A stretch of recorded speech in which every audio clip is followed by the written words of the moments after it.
आज फिर जयपाल शास्त्री संस्कृत चैनल में आप सभी विद्वानों का हार्दिक अभिनंदन है, स्वागत है।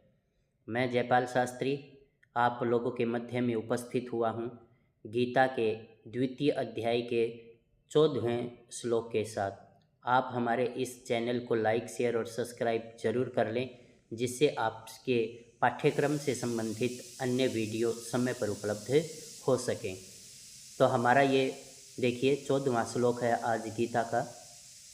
मात्रा स्पर्शास्तु कौन्तेय शीतोषण सुख दुःखदाः आगमापाहिनो नित्यास्तांस्तितिक्षस्व भारत।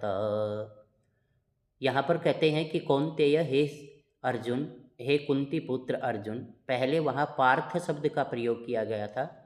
पृथा का पुत्र होने के कारण अर्जुन को पार्थ बोला गया, लेकिन यहाँ कुंती पुत्र, कुंती नाम होने के कारण यहाँ कौन्तेय के नाम से भी जाना जाता है।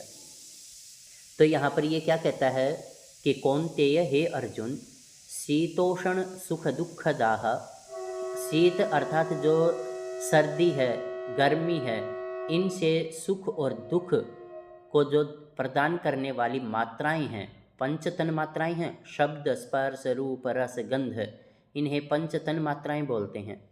तो इनसे जो उत्पन्न होने वाले जो सुख और दुख हैं, तू तो आगमापायिन हैं, आने जाने वाले हैं। अर्थात ये कभी आते हैं, कभी चले जाते हैं, ये कभी भी स्थिर नहीं है। अनित्यः, ये अनित्य हैं, ये स्थिर रहने वाले नहीं हैं। तस्मात्, इसलिए भारत, हे भरतवंशी अर्जुन, तान तितिक्षस्व, आप इनको सहन करना सीखो। अर्थात आप इनको सहन करो। भाई ये जो सर्दी, गर्मी, सुख, दुख है, ये आपको हर समय उपलब्ध होते रहेंगे। इनकी जो तन्मात्राएं हैं वो आपको दुखी करती रहेंगी, लेकिन आप क्या करो, इनको सहन करना सीखो। क्यों? क्योंकि ये अनित्य हैं। ये एक जो है ज़्यादा समय तक नहीं ठहरने वाला। तो आपको सुख है तो कभी दुख भी मिलेगा, दुख है तो कभी सुख भी मिलेगा। इसलिए आप इन्हें नित्य न माने, सदा रहने वाले न माने, इसलिए आप इनको सहन करो। ये प्रसंग है ये आपका, आपने पेपर में प्रसंग भी लिखना है। प्रस्तुत श्लोक श्रीमद् भगवद गीता के सांख्य योग नामक द्वितीय अध्याय से अवतरित है।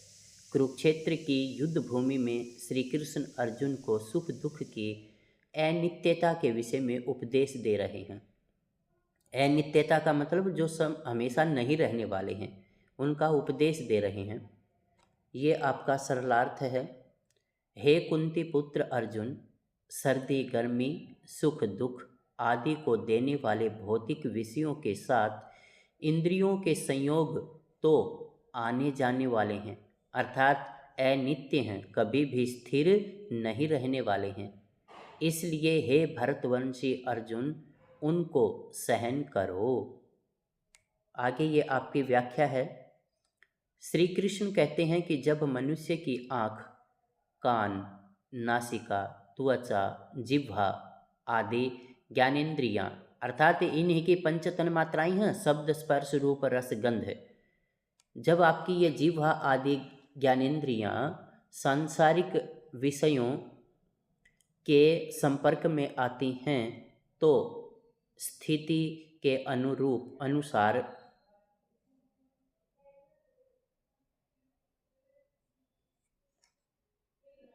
भौतिक विषयों के साथ संपर्क में आती हैं, संयोग हो जाने वाले और अनित्य हैं। इसलिए हे भरतवंशी अर्जुन, उनको सहन कर। अब ये इसकी व्याख्या इसमें देखिए। श्री कृष्ण कहते हैं कि जब मनुष्य की आँख, कान, नासिका, त्वचा, जिह्वा आदि ज्ञानेंद्रियां सांसारिक विषयों के संपर्क में आती हैं, तो स्थिति के अनुसार सर्दी, गर्मी, सुख दुख का अनुभव होता है। ये सुख दुख आते जाते रहते हैं, अतः उन्हें सहन करना चाहिए। इसमें विशेष क्या है? इस श्लोक के माध्यम से मानव मात्र को उपदेश दिया गया है कि उसे सुख दुख लाभ हानि को सहन करना चाहिए, क्योंकि ये तो आते जाते रहते हैं। मात्रा स्पर्शाः, मात्रा का अर्थ है भौतिक संसार और स्पर्श का अर्थ है संयोग, अर्थात जो तन मात्राएं हैं उन्हीं को ये यहाँ मात्रा कहा गया है, और उन्हीं का स्पर्श आदि जो अर्थ है उसका संयोग है। तो भौतिक पदार्थों के साथ इंद्रियों का क्या होता है, संयोग होता है, इसलिए यहाँ मात्रा स्पर्श का विषय लिया गया है। आगे आपका ये देखिए 15 का श्लोक है, यम ही न व्यथयन्ते ते पुरुषं पुरुषर्षभ समदुःख सुखं धीरं सोमृत्वाय कल्पते। कहता है कि पुरुषर्षभ, हे मनुष्यों में सर्वश्रेष्ठ, ही निश्चित रूप से सम दुख सुखम, अर्थात सुख और दुख को समान मानते हुए और उनकी अवस्था में समभाव में रहते हुए, यम धीरम पुरुषम, जिस धैर्यशाली मनुष्य को, एते ये कौन, सुख दुख अर्थात गर्मी सर्दी सुख दुख लाभ हानि, ये जो चीज़ें हैं ये न व्यथयंती, यदि उसको पीड़ित नहीं करते, यदि उसको दुख नहीं होता इन चीज़ों से, सह अमृतत्वाय कल्पते, वह मनुष्य मोक्ष प्राप्त करने में समर्थ हो जाता है। तो यहाँ पर अर्जुन को कहा गया है कि पुरुषर्षभ, हे मनुष्यों में सर्वश्रेष्ठ, जब सुख और दुख समान रूप से जिस धैर्यशाली व्यक्ति को पीड़ित नहीं करते और वो इन दोनों ही अवस्थाओं में समान रहता है, उनको पीड़ित नहीं करते, दुखी नहीं करते, तो वह व्यक्ति मोक्ष के लिए समर्थ हो जाता है। अब आपने देखा है कि कल्प धातु के योग में चतुर्थी विभक्ति होती है, ये कल्प धातु है, इसके योग में चतुर्थी विभक्ति आ गई, अमृतत्वाय। तो यहाँ ये आपका प्रसंग है। प्रस्तुत श्लोक श्रीमद् भगवद गीता के सांख्य योग नामक द्वितीय अध्याय से अवतरित है। कुरुक्षेत्र की युद्ध भूमि में श्री कृष्ण अर्जुन को उपदेश देते हैं कि सुख दुख को सहन करना हितकर है, अर्थात आपको किसी भी अवस्था में पीड़ित नहीं होना, दुखी नहीं होना। ये सरलार्थ है यहाँ पर, क्योंकि हे पुरुष श्रेष्ठ, सुख दुख में समान रहने वाले जिस बुद्धिमान पुरुष को ये इंद्रियों के विषय पीड़ित नहीं करते हैं, वह मोक्ष प्राप्ति के लिए समर्थ हो जाता है। इसलिए आप क्या करो, तितिक्षस्व, अर्थात गर्मी सर्दी को, सुख दुख को सहन करना सीखो। इसके ये व्याख्या है। श्री कृष्ण कहते हैं कि जीवन में सुख दुख का आना जाना स्वाभाविक है, अर्थात इस संसार में कोई भी ऐसा व्यक्ति नहीं है जिसे सुख ही सुख मिलते हों, या फिर कोई भी ऐसा व्यक्ति नहीं है जिसे दुख ही दुख मिलते हों। तो इसलिए कहता है कि सुख और दुख का आना जाना स्वाभाविक है। जैसे पहिए की चक्कर नेमी होती है, ताड़ियाँ होती हैं, वे ऊपर नीचे होती रहती हैं, उसी प्रकार मनुष्य के जीवन में ये सुख दुख भी आता रहता है। तो कहता है कि श्री कृष्ण जी कहते हैं कि जीवन में सुख दुख का आना जाना स्वाभाविक है।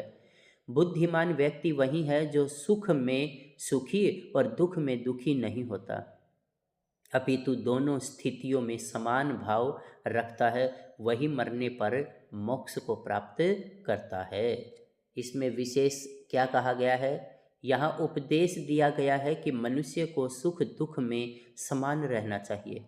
इस पद्य में अनुष्टुप छंद का प्रयोग हुआ है, और आपने अनुष्टुप छंद का जो लक्षण था वो पहले श्लोक में पढ़ा भी था, देखा भी था, उसको आप याद कर लें और अपनी परीक्षा में उसको यदि आप लक्षण लिखेंगे तो आपको अच्छे अंक भी प्राप्त हो पाएंगे।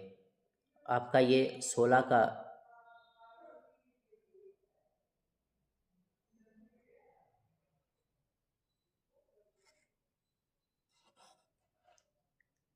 श्लोक है ये, ना सतो विद्यते भावो ना भावो विद्यते सतः उभयोरपि दृष्टवन्तस्त्व नयोस्त्वतत्त्वदर्शिभिः।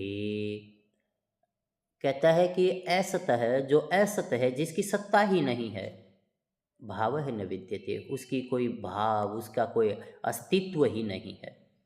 या फिर जो असत्य है, उसकी कोई सत्ता नहीं है।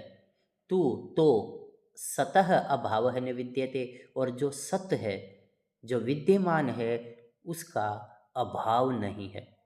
भाई जो असत्य है वो विद्यमान नहीं है, और जो सत्य है उसका अभाव नहीं है, अर्थात वो विद्यमान है। अनयो हो उभयो हो अपि, इन दोनों के अंदर जो अंतः तत्वदर्शी भी दृष्ट है, जो एक सार है, एक तत्व है, जो एक मूल भाव है, वो तत्व को देखने वाले ऋषि मुनियों के द्वारा ही दृष्ट देखा गया है। ये जो दृष्ट है, इसमें दृश्य धातु और कत प्रत्यय का प्रयोग हुआ है, और कत प्रत्यय का प्रयोग भूतकाल की क्रिया के साथ होता है। भूतकाल की क्रिया है ये, भूतकाल में इसका प्रयोग होता है। तो यहाँ कहता है कि असतः भावः न विद्यते, जो असत है उसका भाव नहीं है, अर्थात उसकी सत्ता नहीं है, और जो सत्य है उसका अभाव नहीं है। और इन दोनों का जो तत्व है, सार है, वो ऋषि मुनियों के द्वारा, जो तत्व का दर्शन करने वाले हैं, उन्हीं के द्वारा देखा गया है। इसका ये प्रसंग दे रखा है यहाँ पर। प्रस्तुत श्लोक श्रीमद् भगवद गीता के सांख्य योग नामक द्वितीय अध्याय से अवतरित है। कुरुक्षेत्र की रणभूमि में भगवान श्री कृष्ण आत्मा में सुख दुख के अभाव को सिद्ध करते हुए कहते हैं। यहाँ पर वो कि भाई आत्मा का कोई सुख या दुख नहीं है, इस विषय को लेकर के वो आपको ये बताना चाहते हैं। क्या बताना चाहते हैं, ये सरलार्थ देखिए। यहाँ कहते हैं कि असत का अस्तित्व नहीं है और सत का अभाव नहीं है, इन दोनों का ही तत्वदर्शी ज्ञानियों द्वारा देख लिया गया है। आगे ये आपकी व्याख्या है, इस व्याख्या में देखिए।